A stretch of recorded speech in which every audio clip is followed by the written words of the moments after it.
Hello, Alex Sasser here, hosting another episode of Touching Lives with Dr. James Merritt.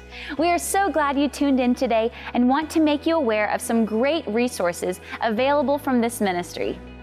The free Touching Lives app is available on both Apple and Android smartphones and through the Amazon App Store, Roku, and Apple TV. Go to touchinglives.org/apps to learn more. Next, start your day in the Word of God using the daily devotional email from Touching Lives. You can register right now at touchinglives.org/devotionals to begin receiving your daily email. And finally, be sure to sign up for Dr. Merritt's monthly Bible teaching letter. This letter is delivered for free in print right to your mailbox each month. Go to our website at touchinglives.org/letter to register today. Thank you again for joining us, and now here is today's sermon from Dr. James Merritt. Well, I want to say good morning to those of you who are watching online, to our Mill Creek campus, those who are watching by television. Thanks for being a part of our service today. I want to begin by asking you a question. If you could roll the tape back and you could live your life all over again and do just one thing differently, not 2, 3, or 4, you get to do one do-over, what would it be? I guarantee you, it wouldn't be something you've done that was good that you wished you had done better. It would be something that you did that was bad that you wish you had never done at all. And that's what we're going to learn about today as we talk about David. We're in a series on David. We're calling Life Lessons from a King. And there's no question that if David could have done his life all over again, if David could have rolled the tape back and you'd said to David, David, is there one thing in your life that you wish you could do all over again? I absolutely know beyond a shadow of doubt exactly what it would be. As a matter of fact, I can sum it up in one word, and that word is Bathsheba. If he could do it again. Because when you think about David, and if you know the story of David, two other names always come to your mind, right?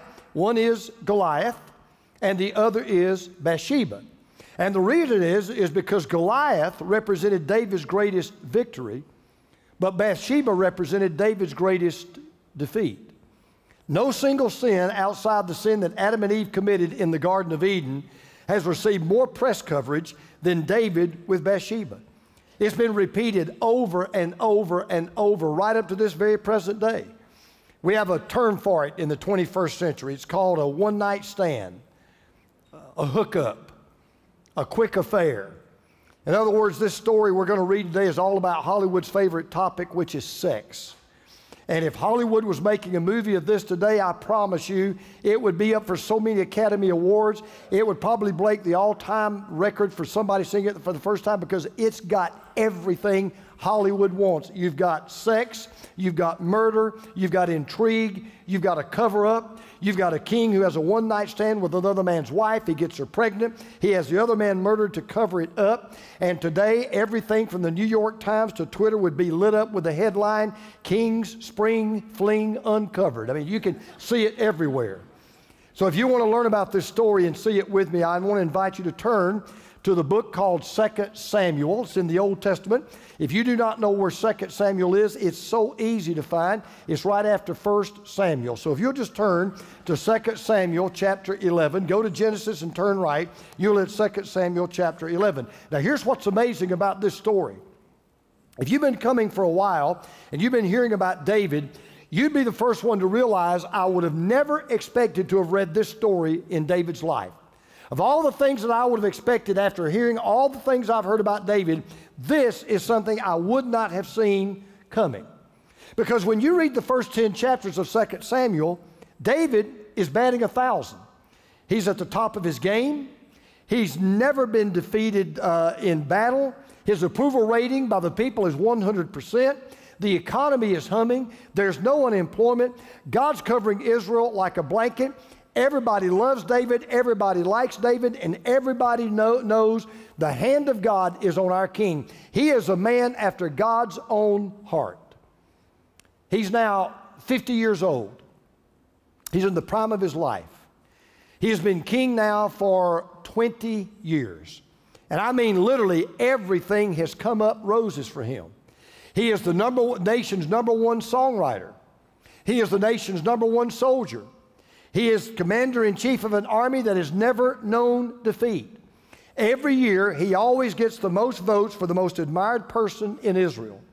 He's never been held in higher public esteem or public perception or personal esteem. And as we read this story, he's literally standing at the highest point of his life.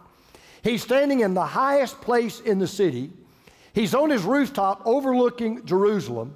And literally, if not figuratively, he not only has Jerusalem at his feet and Israel at his feet, he's got the whole world at his feet. Israel is literally eating out of the palm of his hands. And yet, sadly, as we learn the hard way, the higher you are, the farther you fall, and the more it hurts. What causes the fall can be boiled down to one simple fact.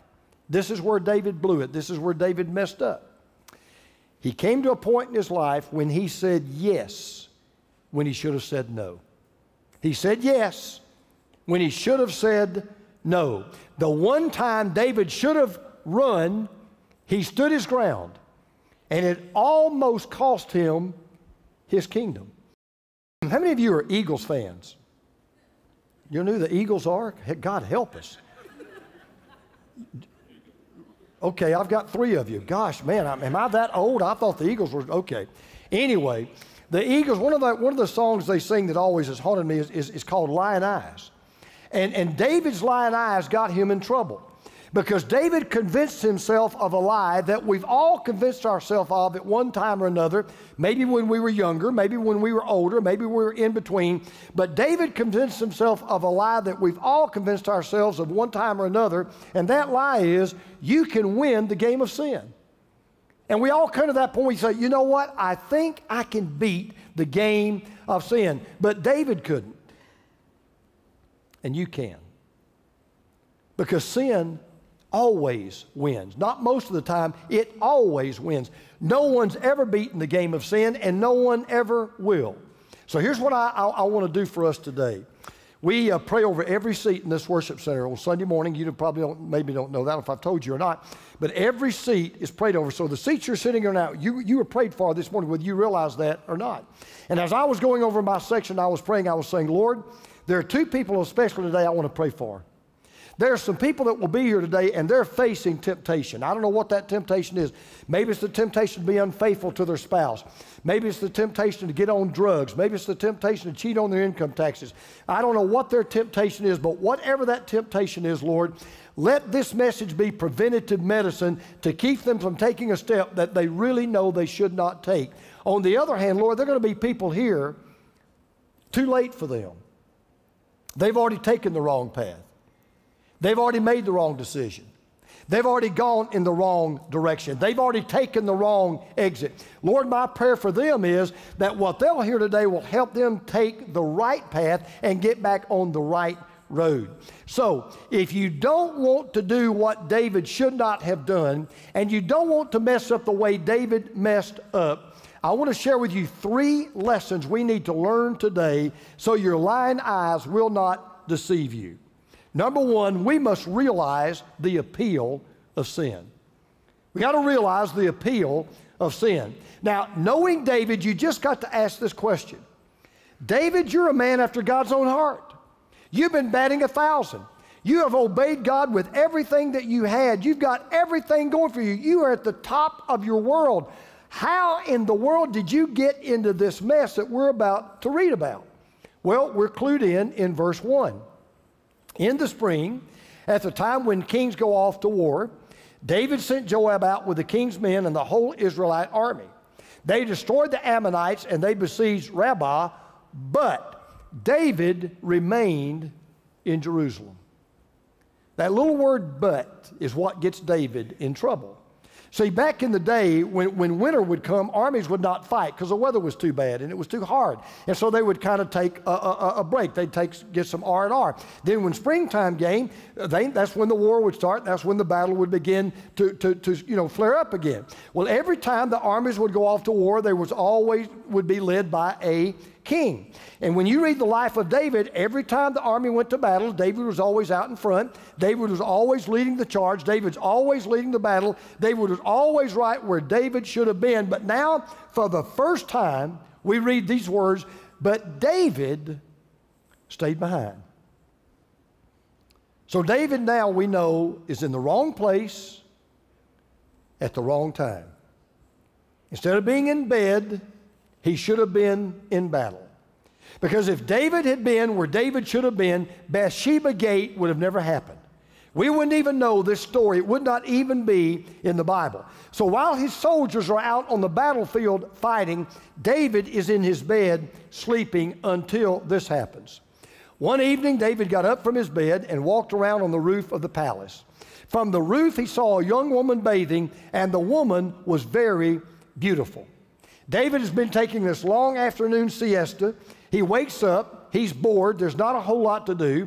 So he takes a walk out on the roof of his palace, because back in the day, kings usually would put their bedrooms on the upper floor of the palace, and then they would build a patio so they could just walk right outside of their bedroom, and they would be overlooking everybody in the city because their palace was always at the highest point in the city. So David's up there minding his own business. He's looking around the entire city, and he looks down, and right below him, there's this woman bathing. And we're told that she wasn't just beautiful. The Hebrew is very exquisite and very explicit. We're told she was very, very beautiful. She was the homecoming queen. She was the winner of the Miss Jerusalem Beauty Contest. People magazine selected her as the best looking woman in Israel. She was a knockout. And David was instantly physically drawn to this beautiful woman. Now, why do you think the story tells us that? Because it's trying to tell us something right up front. Sin is very appealing. This is one of those messages a pastor really doesn't want to tell you, but he has to tell you anyway. Sin's very appealing. Sin's very attractive. Sin is very beautiful. That's the dirty little secret. You say, well, how do you know sin is so attractive? Because if it wasn't, nobody would sin. Why do you think we sin? We enjoy it. We like it. Well, David sees this woman bathing. She is beautiful. He is attracted to her. So then David asks this question. David sent someone, that is one of his servants, to find out about her. And the man said, she is Bathsheba, the daughter of Lyin, and the wife of Uriah the Hittite. Now, don't miss how she's described. That's a very important part of the story. See, this servant goes out, this David gets a search, says, hey, go find out who that woman is. And so he goes and he comes back. And he knows he's got to tread lightly. He's got to walk on eggshells because he's a servant. He's talking to the king. And he's trying to give the king this wise word of warning, because normally in Israel, the identity of someone, that if you want to know who someone was, it was always given without any relation to their spouse, their wife, or their husband. It was always given in relation to their parents. So, for example, if you were walking down the street, you're a lady and you're walking down the street, and you see this good-looking guy coming down the street, you would say, man, who's that good-looking guy over there? And they would say, oh, that's so-and-so, the son of so-and-so. Or if you were a guy walking down the street, you see this good-looking girl coming towards you, and you look at your buddy and you say, man, who is that girl? He would say, oh, that's so-and-so, the daughter of so-and-so. So this servant comes back and he says, that's Bathsheba. She is the daughter of Lyin. And then on his own, he adds, she is the wife of Uriah the Hittite. Now, in other words, he's kind of sticking his toe in the water here. Okay, kind of got to get the picture. Because what he's trying to say in a real nice way is, back off, Bubba. This woman is already married. She is already married. She already has a husband. Do not touch. Now, let me just clue you in on something. That wasn't the servant really saying that. That was God through the servant saying that. That was God warning David, David, you don't want to go there. Because whenever you're about to walk off the cliff of temptation into the valley of sin, God always sounds the alarm. God always makes the red light flash. God always makes the horn go off. I was reading the other day, about 2 years ago, I read a book about the Secret Service. It was just fascinating. Couldn't put it down. And I was reading about how they protect the president. And in this book, the question came up, what is the most important thing that you have going for you that helps you protect the life of the president? I could not believe their answer. The Secret Service says the greatest asset that they have to protect the president is what they call their sixth sense. And what they meant by that was it's their instincts. It's their training. They said, we have this ability to anticipate danger and to take quick preventative action before it happens. And then they said this, it really blew me away. They said it really doesn't matter how sound or technically advanced our equipment is or all the protective techniques that we practice. It doesn't matter how large a safety zone we put around the president. It doesn't matter how many bulletproof vests or guns or good intelligence we have. What ultimately is the best thing we have going for us is our reflexes and our skills and our training that kicks in at the right moment and says, we've got to stop this and stop this now. And they said that is the single biggest difference between whether the president lives or the president dies. And I read that and I thought, you know, God's done the same thing for us. God's given us this sixth sense. It's called a conscience. And if you're a believer, it's the Holy Spirit. And whenever you're about to step off a cliff you shouldn't step off of, whenever you're about to take an exit you shouldn't take, God puts the gates down across the tracks. He sounds the alarm. He turns the light red. He gets it flashing. He gets it making a sound. And he's doing for David what David needed to have done for him, but David wouldn't listen. He goes ahead and takes that fatal step over the temptation cliff into the valley of tragedy. Then David sent messengers to get her. She came to him, and he slept with her. Now she was purifying herself from her monthly uncleanness. You'll see why he says that in a minute. Then she went back home. Now, you're reading this story, and it's right here. You just want to stop the tape. You just want to kind of interject yourself into the story, and you just want to scream at the top of your lungs, David, David, David, don't do this. David, listen. Go take a cold shower. Go down to the varsity and get a chili dog and a fry. Go watch Jimmy Fallon. Whatever you do, don't do this. Don't do, David, what you are about to do. Because if you know the story of David, you realize he didn't know what we didn't know, what we know. He didn't know that this one night stand would cause 4 of his children to die. He didn't know that this one night stand would split his kingdom in half. He didn't know that this one night stand would make him a murderer of a loyal soldier and a trusted friend. Because see, when you come face to face with the appeal of sin, it's so beautiful, it's so attractive, you think, man, I could really, really enjoy it. There's only one remedy for it, and here's the remedy. Run. Only remedy. Only thing that works. See, when you're tempted to do wrong, if you stay, you lose. If you run, you win. When you're tempted to do wrong, if you stay, you lose. If you run, you win. Because over and over, you know what we're told in the scripture over and over? Flee sexual immorality. Now, we're never told to flee gluttony. We're never told to flee gossip. We're never told to flee lying. We're never told to flee any other category of sin. But every time you get around sexual immorality, God's word says over and over and over, flee, run, get away from it. Run away from the sin and run to God. David didn't do that. He ran to sin and away from God, and the results were absolutely catastrophic. So, if you're here today and you're facing this temptation, and you've been thinking about giving in, and you've been thinking, maybe I can win the game of sin, I want you, number one, just to realize the appeal of sin. But maybe you'd sit there and you'd say, well, too late for me. I wish I'd heard this earlier, but I didn't hear it. And you know, I'm kind of in the midst of it, and I've already blown it. I've already fallen flat on my face. Well, then let me give you the second lesson to learn.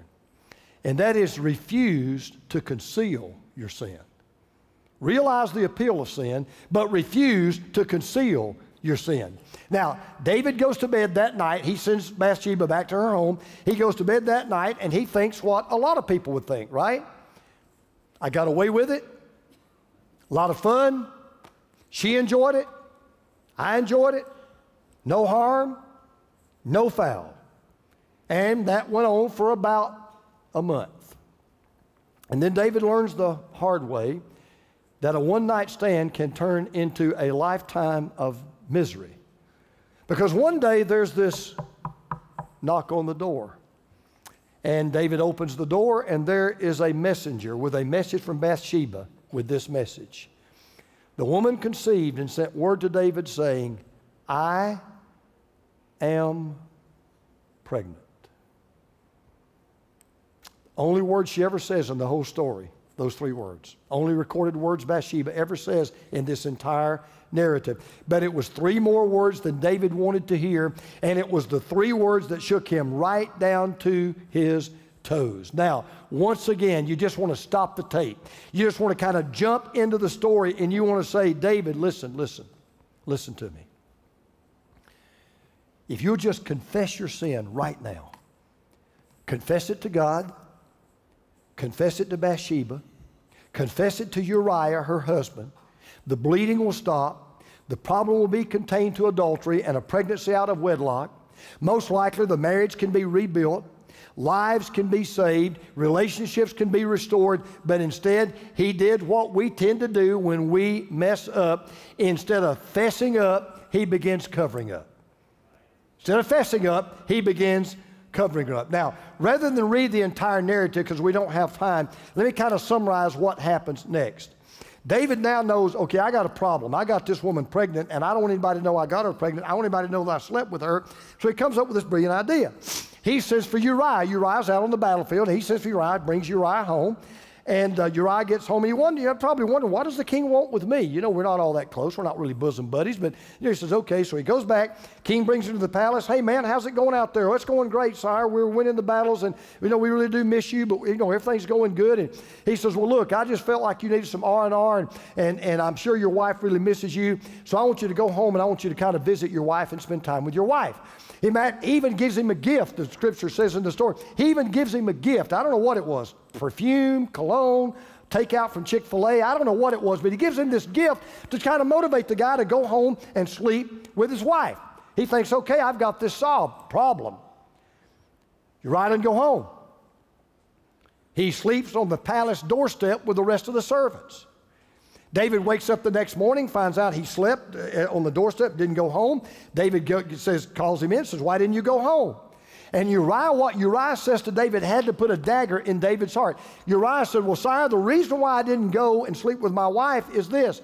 How in the world can I go to bed with my wife when my brothers are out in the battlefield fighting for the nation? It was another wake-up call to David. It was God's way of saying, yeah, David, if you'd been where Uriah would have been, you wouldn't be having this conversation with Uriah. Well, David now, he's got a bigger mess. What am I going to do? So David invites him to come and says, listen, stay over another day. And listen, you really do need to go see your wife. She misses you, and I give you permission. I'm telling you as your king and commander-in-chief, it's all right. You go home and you spend time with your wife. But he doesn't do it. The second night, he sleeps on the doorstep with the servants. He does not go home. Well, now David's desperate, and he's thinking, what am I going to do? So he comes up with this last idea, and he's absolutely convinced this will work. He gets him drunk. He gets him bombed. He gives him the wine. He gives him the champagne. He gives him everything he can imagine. And he's trying to loosen him up. He thinks now he'll go home, but he doesn't. Even drunk, he goes back to the doorstep of the palace and sleeps with the servants. And Uriah is now proven to be a better man drunk than David was sober. So now David, a man after God's own heart, is about to get as far away from the heart of God as any man could ever think about getting. He's at the end of his rope. He's tried everything. He now knows this guy's not going to sleep with his wife. This is not going to happen. So he comes up with this one last idea. He sends Uriah back to the front line, and he gives him a letter. It's a sealed letter. He said, give this to Joab. Joab was the field commander. And the letter said to Joab, Joab, I want you to put Uriah on the very front line of the next battle. And when the battle is at its fiercest and the battle is raging hot, pull everybody back and make sure that Uriah dies. So in other words, David now has come to the point in his life, he is so far away from God, he literally gives Uriah his own death warrant to take back to the battlefield. Well, Joab reads these orders. He doesn't understand why, but king gives the orders. He's going to do what the king tells him to do. So here's what happens. So while Joab had the city under siege, he put Uriah at a place where he knew the strongest defenders were. When the men of the city came out and fought against Joab, some of the men in David's army fell. Moreover, Uriah the Hittite died. Uriah the Hittite died. And oh, by the way, you notice it wasn't just Uriah died. You notice there were some other innocent soldiers that got killed as well. There were a lot of innocent people that day that paid the price for David's sin. Because I'll tell you something I've seen all my ministry. Sin always leaves innocent people in its wake, always. You may think it doesn't hurt anybody. Sin always hurts. As a matter of fact, you know, you've heard the old question, how does it go? If a tree falls in a forest, how's it go? Does it make us, oh yeah, if a tree falls in a forest, does it make a sound because there's nobody there to hear it? Right? You've heard that? Number one, whoever made up that question is just an idiot.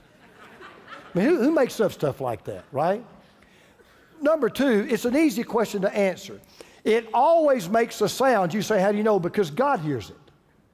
So yes, it makes a sound. Okay, so you don't have to ask that question anymore. We've solved that, all right? Here's the point. The next time you say, well, listen, I don't know why it's wrong for me to do this. It's my life. It's my business. After all, nobody gets hurt. Hear me carefully. When you break God's law, God always gets hurt because it breaks God's heart. So it's just not true to say, well, if it doesn't hurt anybody, stop right there. It always hurts him. If it doesn't hurt anybody else, it always hurts him. So what David did with Bathsheba, that was a hot-blooded sin. Passion, love, lust, whatever you want to call it. What he did with Uriah was a cold-blooded sin. There was no passion. There was no compassion. Because always remember this. When you give in to temptation, listen, when you give in to temptation and you take the wrong road, you're immediately going to be faced with two choices. You're either going to confess what you did or you're going to conceal what you did. You're either going to push the confess button or you're going to push the conceal button. Now you say, well, what difference does it make? Real simple. If you push this button, you dig out of the hole you're in. You push this button, you just get deeper in the hole that you're in. Let me put it to you this way. When you tell one lie, it leads to another. So you tell two lies to try and cover.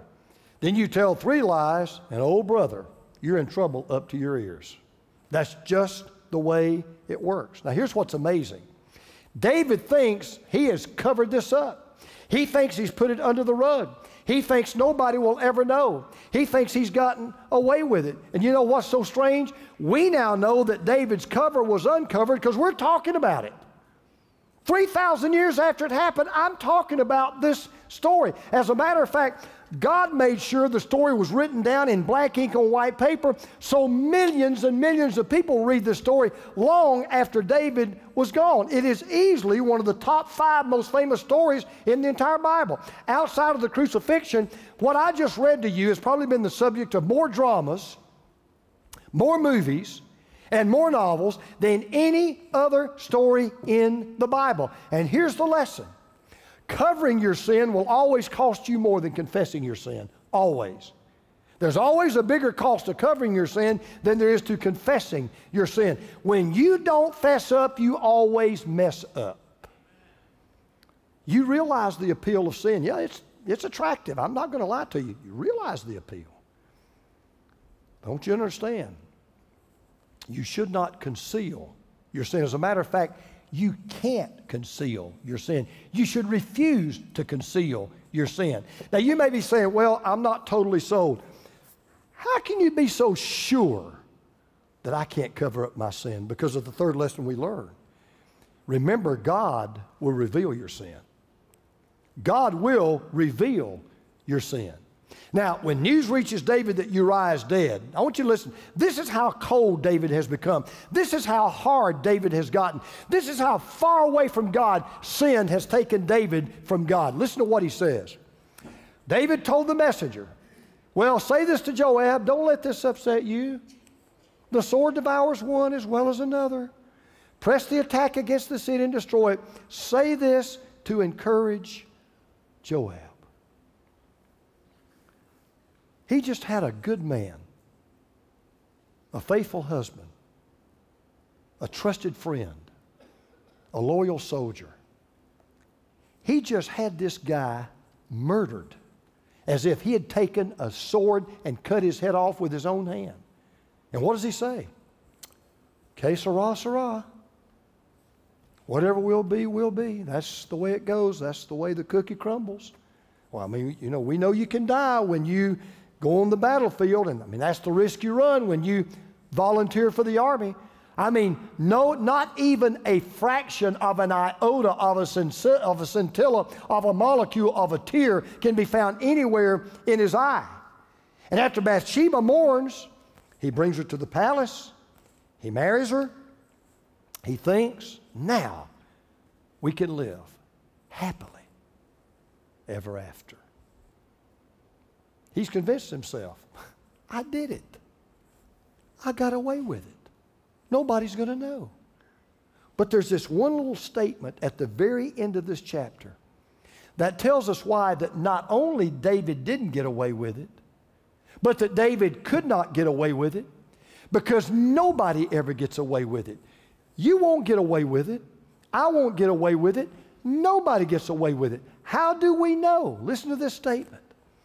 After the time of mourning was over, David had her brought to his house, and she became his wife and bore him a son. But, there's that little word again, but the thing David had done displeased the Lord. So you just go ahead and play the game of sin if you want to. You just go ahead and take that step over the cliff of temptation if you want to. You go ahead and just have fun if you want to. But do yourself one big favor. Please don't say, nobody will ever know. Please don't say, nobody will ever find out, because God always knows. See, we could do a lot of bad things that would all work out if God didn't see them.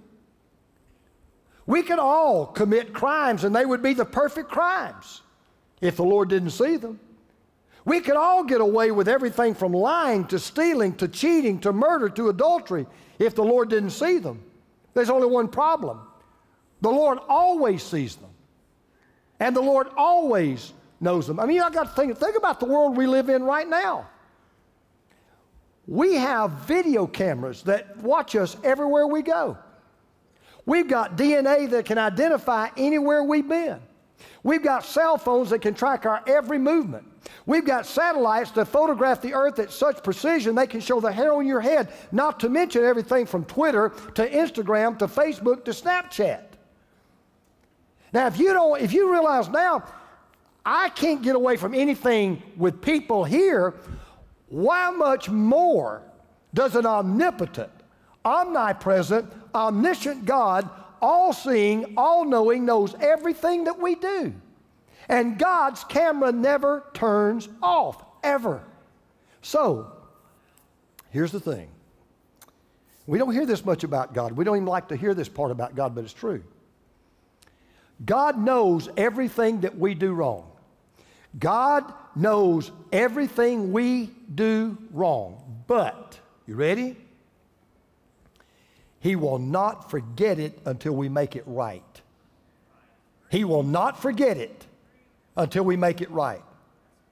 There's no statute of limitations with God. There's no boys will be boys and girls will be girls with God. When you blow it, when you break His law and break His heart, not only does He know it, but He says, I will not forget it until you make it right. See, here's the way it works. What we cover, God will uncover. But what we uncover, God will cover. That's the law of the universe. If you cover it, God's going to uncover it. But if you uncover it, God will cover it. See, here's what's so tragic about this story. At any moment in this story, David knew God well enough to know this, and at any point in this story, David could have stopped the tape. David could have said, wait a minute. I've sinned. I've blown it.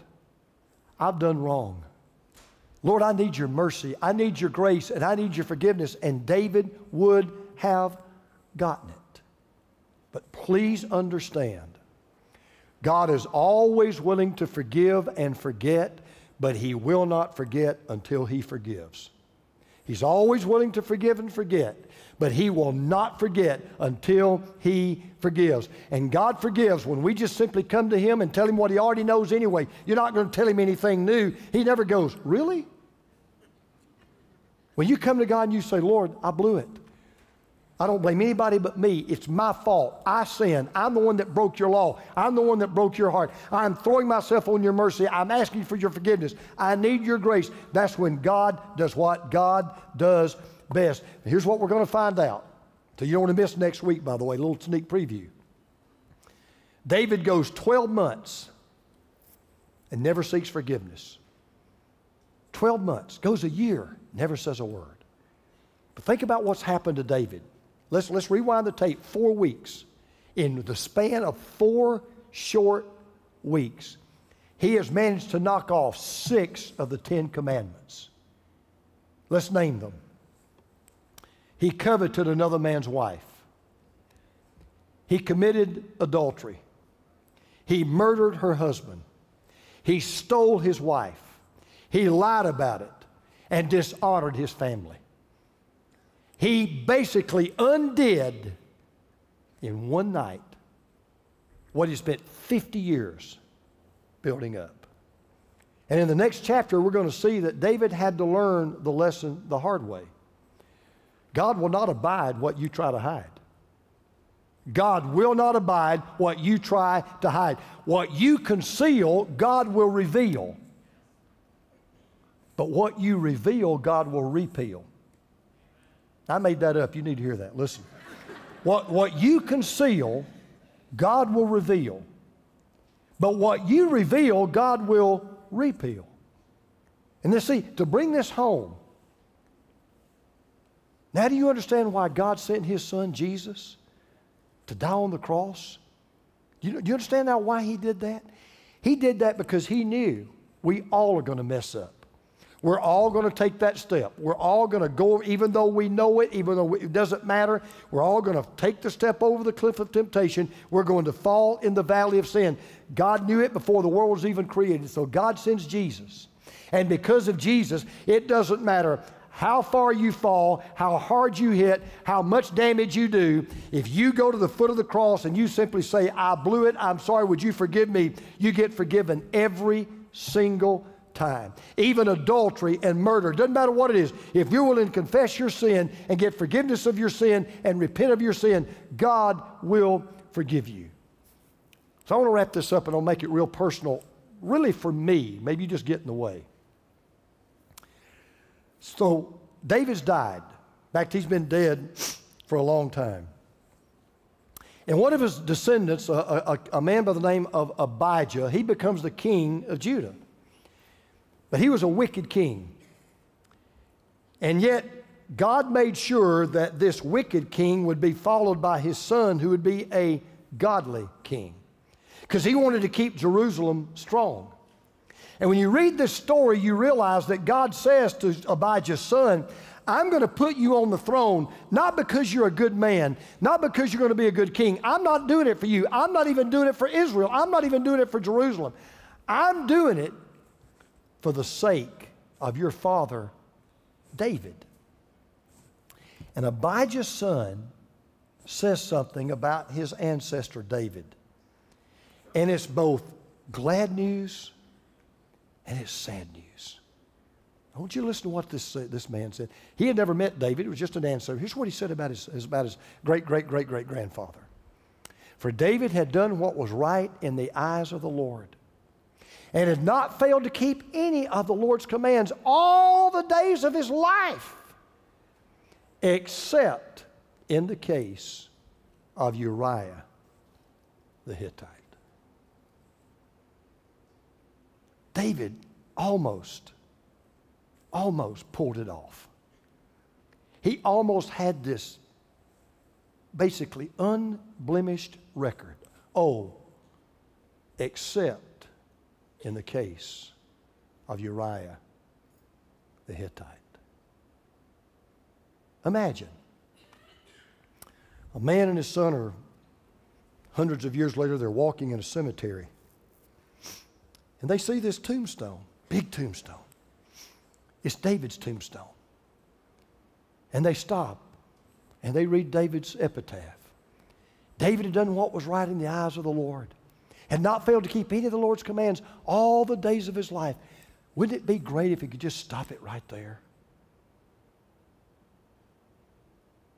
But the little boy goes, Daddy,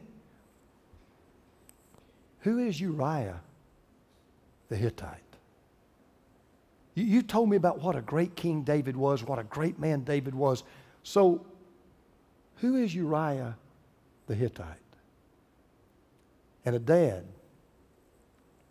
has to tell his son how a man after God's own heart destroyed 6 out of 10 commandments in one single night. So I want to make it personal.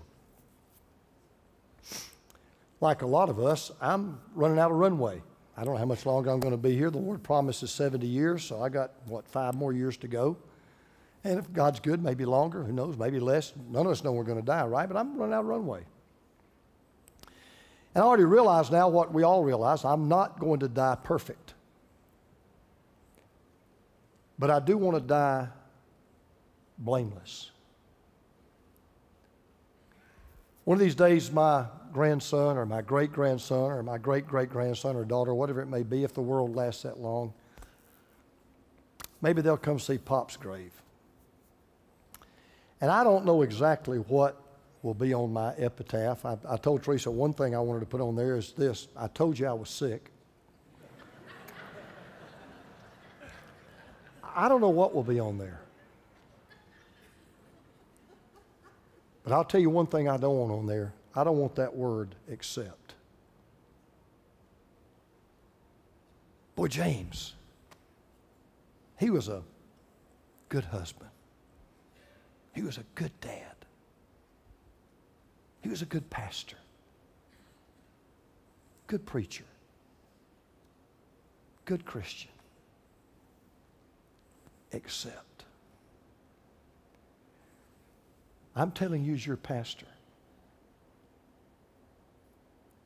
I want to be faithful to Jesus till my last breath. I don't want to die. I can't die perfect. But I want to die blameless. And I want to ask you today to join me in making a brand new commitment. That you would say to the Lord right now, Lord, until I draw my last breath and my heart takes this last beat, I just want to do what is right in your eyes. I don't want to fail to keep any of your commandments all the days of my life. And because of Jesus, we can do just that. We are so glad you tuned in here on the Touching Lives digital channel, and we hope you enjoyed the sermon today. Be sure to click and follow this page and feel free to leave any comments below. We would love to hear your thoughts from today's message.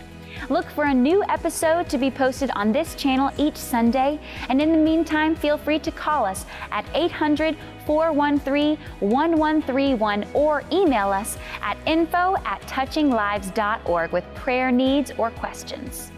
Thank you so much for watching today. I'll see you right here next time for another episode of Touching Lives with Dr. James Merritt. Touching Lives, teaching people everywhere who Jesus is and why they need Him. This program is sponsored by Touching Lives Ministries and is made possible by the grace of God and your faithful prayers and gifts.